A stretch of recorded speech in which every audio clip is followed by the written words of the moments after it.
तशी आमची भेट ठरवूनच झाली, पण घरच्यांना न कळविता. माझी बहीण त्याला एकमेव साक्षीदार.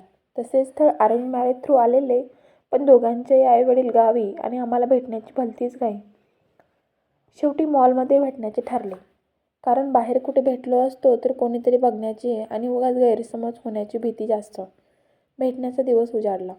त्या दिवशी मी स्वतःला 100 वेळा तरी आरशात बघितले असेल. किती सेल्फी घेतले त्याला तर मापच नाही. त्यातला एक त्याला सेंड केला.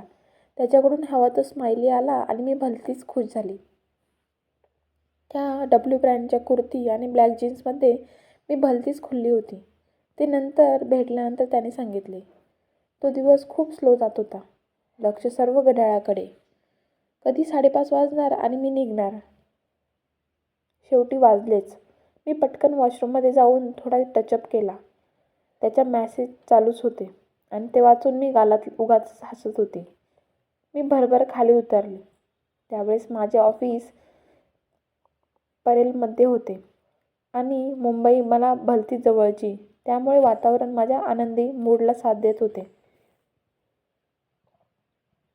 तो भेळपुरीवाल्याचा मागील जरा लपूनच माझी वाट बघत होता. पाहता क्षणी तो ओळखता नाही आला, कारण ती आमची पहिलीच भेट.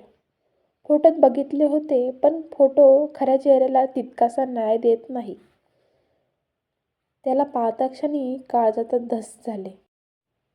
एक गुलाबी झळ काळजाला लागली. त्याच्या गुलाबी वर्णासारखी तोही थेट ऑफिसमधून आलेला. ट्रेनने प्रवास करून माझ्यासाठी खूप लांबून, त्यामुळे तोही फॉर्मल अटायरमध्ये. खूप आवडला मला तो. मला हवा तसा. फिकट कलरच्या शर्टमध्ये तो भलताच उठून दिसत होता. त्याची मला साजेशी अशी हाईट, सडपातळ बांधा आणि स्मार्ट फेस, सगळंच कसे मला आवडणारे असे. आई खरं बोलते. मी बाह्यरूपावर भुलते. त्यानेही तशीच जादू केली. आम्ही टॅक्सीमध्ये बसून मॉलमध्ये गेलो आणि मूव्ही बघायचे ठरवले. मूव्ही फक्त निमित्त. खरे तर आम्हाला बोलायचे होते. माझ्या फेवरेट अक्षय कुमारची मूव्ही. पण आज दुसराच अक्षय कुमार आला होता मला भेटायला. मॉलमध्ये फिरताना आम्ही खूप बोललो एकमेकांशी. जशी काही ती पहिली भेट नव्हतीच. आधीपासूनच ओळखत होतो एकमेकांना. नकळत त्याने हातात हात घेतला आणि मीही नकार नाही दिला. आम्ही हातात हात घेऊन थिएटरमध्ये आमच्या कॉर्नर सीटवर बसलो. त्या दिवशी खूप बोललो आम्ही. अरेंज मॅरेजला लागणारी सर्व माहिती एकमेकांना विचारली.